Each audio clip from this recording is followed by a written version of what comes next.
Tens of thousands of AI-powered cameras across the country. The cameras are across the country, keeping track of where you drive. But some local police chiefs, they want to keep those camera locations secret. FOX 6 investigator Brian Polson asked 20 police departments for maps of their FOX safety cameras. Brian joins us live now in studio with what he found. Yeah, Ben and Steph, FOX Safety says one of the hallmarks of its surveillance technology is transparency. After all, the license plate reading cameras are stationed along public roads and paid for with public money. So what is there to hide? Well, that depends who you ask. Can you answer a couple of questions? When it comes to one of America's most popular new crime-fighting tools, I already told you what I had to tell you. Some police departments, this is the end of this interview. Thank you, sir, are more open than others. Those cameras are not capturing anything that the naked eye wouldn't see walking down the street. Over the past 6 years, FOX Safety has deployed more than 40,000 license plate reading cameras in more than 3,000 cities throughout the United States. The mission of FOX is to eliminate crime as a community. And as it spreads across Wisconsin, the company is making you a promise. Transparency is of utmost importance to FOX. FOX solar-powered cameras use artificial intelligence to detect the make, model, and color of every car that passes by, along with other identifying features like bumper stickers or roof racks. That data is instantly compared to lists of stolen or suspect cars. And what sets FOX apart from other systems, the data is saved for 30 days in a searchable, nationwide database. I want to catch criminals in our community. For Charles Shellpepper, that presents a conundrum. I want to catch people that are going to hurt people that have hurt people.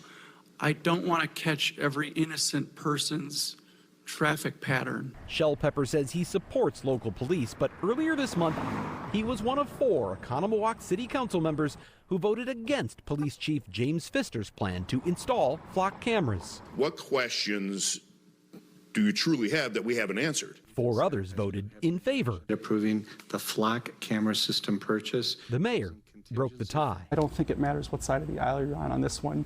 There's reasons to have concerns. Police call the cameras a game changer. The ACLU calls it mass surveillance. FOX 6 just wanted to know where the cameras are. Oh yeah, when we decide what those locations are, we will put it out there. Yeah, we got nothing to hide. In April, we asked the 20 largest police departments in southeastern Wisconsin for their FOX camera locations. So far, 9 have released their records, including Mequon, Germantown, Menominee Falls, Waukesha, West Allis, Greenfield, Oak Creek, Mount Pleasant, and Pleasant Prairie. We're not trying to hide where they are. They're not concealed. They're not hidden cameras. Racine and Kenosha police have yet to fulfill the request 6 months later, and 5 others refuse to give out the locations. Franklin police said doing so would reveal crime detection techniques. Brookfield said it could give a strategic advantage to criminals. New Berlin said secrecy is required. Wauwatosa said there's negligible public interest in camera locations, and Milwaukee police said disclosure could seriously impair their ability to fight crime. In fact, they didn't just decline our request for records. All 5 declined to explain why in an on-camera interview. What's transparent about that?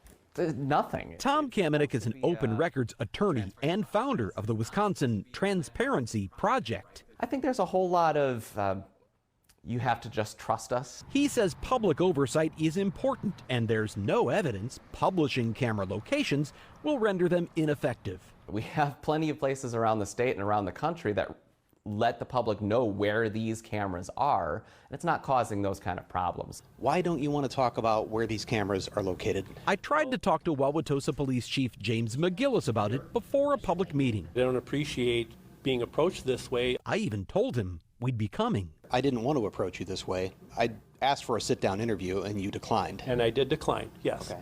Why? Because I'm a busy person. I have a police department to run. Milwaukee police told me they're not required to do interviews. But 3 days later... I just want to know if we could ask you a few questions about FOX cameras. No, okay. I came here for this. The department's public information officer was at FOX6 News for a different story. So I tried again. For operational purposes, we don't disclose locations. Okay? Do you feel like this is being transparent with the public about how these cameras are being used? Thank you, Brian. He's literally walking into Fox 6 News to get away from me right now.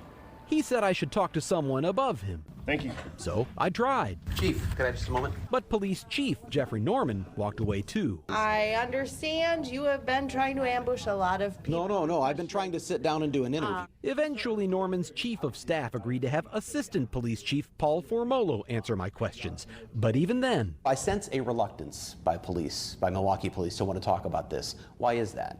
I'm going to interject on this one.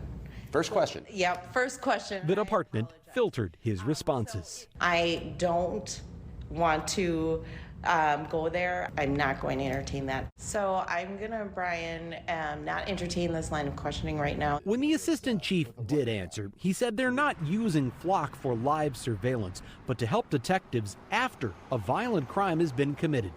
Take this red Nissan, spotted on video near the scene of a drive-by shooting last month. Notice the distinctive left rear wheel cover. A Flock camera captured the same car, but gave police something they didn't already have, a license plate number. That led to arrests and felony charges against 2 men. I can assure the community that we're not actively using this technology to spy on people or attract them without a purpose. But when it comes to revealing specific locations, he said he worries criminals will use that information to target the cameras. We have a fear or concern that this equipment could be stolen or vandalized, and it would be very expensive to replace. Or dodge them. We're not hiding anything from anybody. We're just not comfortable with disclosing the exact locations of these devices. And that makes what happened next the biggest surprise of all. Milwaukee police gave us a list of intersections and told us they were the general areas where Flock cameras are located. So we drove to each and every one. It's right there on that pole. And we found the actual Flock cameras mounted to street lights or standalone poles within a couple of blocks of each location. In other words, MPD led us to all 29 of their Flock cameras after all. But did they really mean to? In an email, the department says it was intended, but declined to provide any further explanation. What I've always have fought for on the council has been about transparency. Back in the suburbs, Alderman Shellpepper is not convinced his community should install the cameras at all. Just because it's right for Elm Grove or Milwaukee, it doesn't mean it's right for Oconomowoc. But if they do, he says, it's reasonable for the public to know when and where the eyes of government are watching. Now, Oconomowoc has approved 4 Flock cameras in concept, but a final vote on the city budget won't take place until next month. Milwaukee has 29 Flock cameras right now, with a few more on the way. In addition, MPD has 39 license plate readers from another company called Genetec, but Assistant Chief Formolo tells me the Genetec cameras do not feed into a centralized searchable database that is shared with other agencies the way Flock does. Brian, does the public have any sort of legal right to know where these cameras are? It's a good question. It's an open records question, and it's yet to be tested in court. However, when a Fox 6 viewer from Beaver Dam saw our original story on Flock cameras back in August, he asked Beaver Dam police for their Flock camera locations. They said no, until Attorney Kamenik wrote them a letter, and Beaver Dam police released a map of all 11 of their Flock cameras. We have a link to those and all the other cameras we've mapped so far at FOX6Now.com. Boy, there's a Freudian, huh? Tongue twister. FOX6Now.com. I'll be back later in this newscast, though. We're going to show you a bit more about the maps we've created and what they show about these cameras. It's wild. They're powerful, but the departments are all over the map on how much they want to talk about them. That's true, and all over the map on how they use them. We'll talk about that a little bit later on. We'll see you then, Brian. Thanks. All right.